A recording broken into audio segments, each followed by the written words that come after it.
को इस संसार के सबसे पुराने नगरों में से एक माना जाता है। भारत की यह जगत प्रसिद्ध प्राचीन नगरी गंगा नदी के तट पर वरुणा और 80 नदियों के गंगा संगमों के बीच बसी हुई है।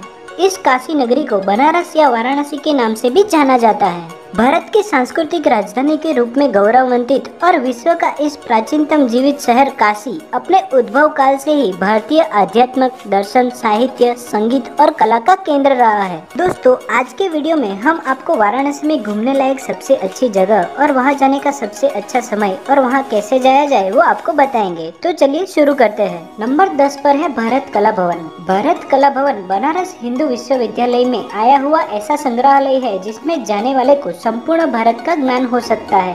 अगर यह कहा जाए कि एक तरह से यह भारत की कला, संस्कृति, सभ्यता, परंपरा का अनूठा संगम है तो अतिशयोक्ति न होगी। BHU स्थित भारत कला भवन भारत कला, साहित्य, इतिहास एवं सांस्कृतिक सामग्रियों से युक्त भारत के समृद्ध संग्रहालयों में से एक है। दोस्तों, अगर आप वाराणसी आए तो यहाँ आना ना भूले, यहाँ आपको पूरे भारत का दर्शन होगा। नंबर 9 पर है संकट मोचन हनुमान। संकट मोचन मंदिर वाराणसी शहर के दक्षिण में स्थित है। इस मंदिर को वानर मंदिर के नाम से भी जाना जाता है क्योंकि इस मंदिर के आसपास बंदरों की संख्या बहुत है। नाम के अनुसार ही यह मंदिर अपने भक्तों के संकट दूर करने वाला है। माना जाता है कि इस मंदिर की स्थापना वही हुई है जहां महाकवि तुलसीदास को पहली बार हनुमान जी का सपना आया था। इस मंदिर का निर्माण पंडित मदन मोहन मालवीय ने करवाया था। नंबर 8 पर है ज्ञानवापी कुआं। ज्ञानवापी कुआं ज्ञानवापी मस्जिद के समीप ही बना हुआ है। एक कहावत के अनुसार इस कुएं का पानी गंगा से भी पवित्र माना जाता था और इस कुएं को ज्ञान का कुआं भी कहते हैं। नंबर 7 पर है दुर्गा माता मंदिर। दुर्गा माता मंदिर माता दुर्गा को समर्पित है। यह मंदिर वाराणसी के रामनगर में स्थित है। माना जाता है कि इस मंदिर का निर्माण एक बंगाली महारानी ने 18वीं सदी में करवाया था। वर्तमान में यह मंदिर बनारस के शाही परिवार के नियंत्रण में आता है। यह मंदिर भारतीय वास्तुकला की उत्तर भारतीय शैली की नागरा शैली में बना हुआ है। नंबर 6 पर है तुलसी मानस मंदिर। तुलसी मानस मंदिर के बारे में कहा जाता है कि इसी स्थान पर तुलसी जी ने रामचरितमानस की रचना की थी, इसीलिए इसे तुलसी मानस मंदिर भी कहा जाता है। इस मंदिर की अपनी अलग ही खासियत है। तुलसी मानस मंदिर की सभी दीवारों पर रामचरितमानस के दोहे और चौपाइयाँ लिखी है और यहाँ पर मधुर स्वर में संगीत रामचरितमानस संकीर्तन गुंजायमान रहता है। यहाँ जो भी दर्शनार्थी आता है मंदिर उसकी यादों में बस जाता है। नंबर 5 पर है आलमगीर मस्जिद। आलमगीर मस्जिद का स्थापत्य मुगल काल का बेहतरीन नमूना है। गुंबद से लेकर दीवारों पर की गई महीन कारीगरी इसकी कला का बखार करती है। मस्जिद की छत के भीतरी हिस्से में की गई कारीगरी अपने आप में खास है।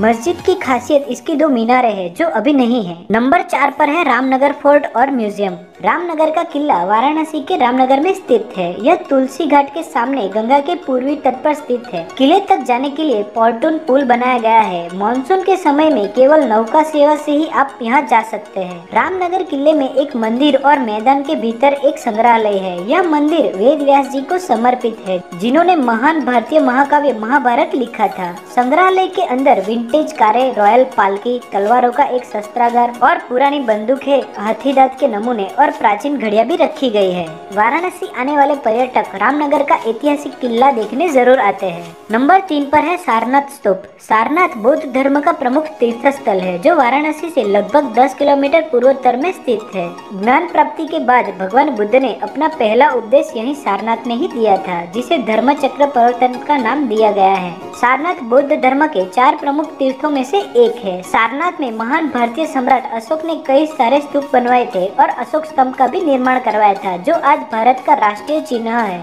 सारनाथ बौद्ध तीर्थ यात्रियों और पर्यटकों को अपनी ओर आकर्षित करता है। इसके अलावा यहाँ इतिहासकार और पुरातत्वविद भी आते रहते हैं।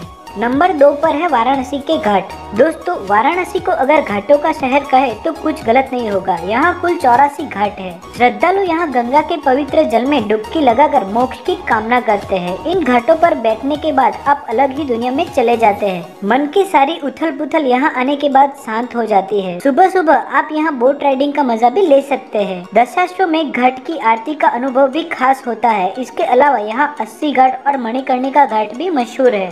नंबर 1 पर है काशी विश्वनाथ। दोस्तों, अगर आप वाराणसी की यात्रा करने जा रहे हैं तो काशी विश्वनाथ के मंदिर के दर्शन के बिना आपकी यात्रा अधूरी रह जाएगी।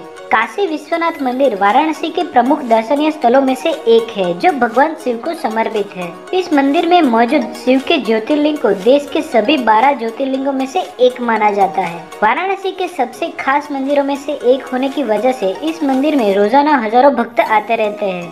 दोस्तों, अगर आप वाराणसी जाना चाहते हैं तो आप देश के किसी भी प्रमुख शहर से वाराणसी के लिए फ्लाइट, ट्रेन और बस से जा सकते हैं। वाराणसी जाने के लिए सबसे अच्छा समय अक्टूबर से मार्च तक का है। नवंबर में हर साल वाराणसी में एक 5 दिवसीय गंगा महोत्सव मनाया जाता है। इसके अलावा यहाँ के लोकप्रिय व्यंजनों में दम आलू, बाटी, आलू टिक्की, कचौरी, पानीपुरी, जलेबी, रबड़ी और बनारसी केकन जैसी मिठाइयाँ भी मशहूर है। अगर आप पान खाने के शौकीन है तो यहाँ का बनारसी पान भी बहुत फेमस है। दोस्तों, अगर आप वाराणसी जाना चाहते हैं तो इस वीडियो को लाइक करें, कमेंट करें और शेयर करें और साथ ही हमारे चैनल को सब्सक्राइब करना ना भूलें। धन्यवाद।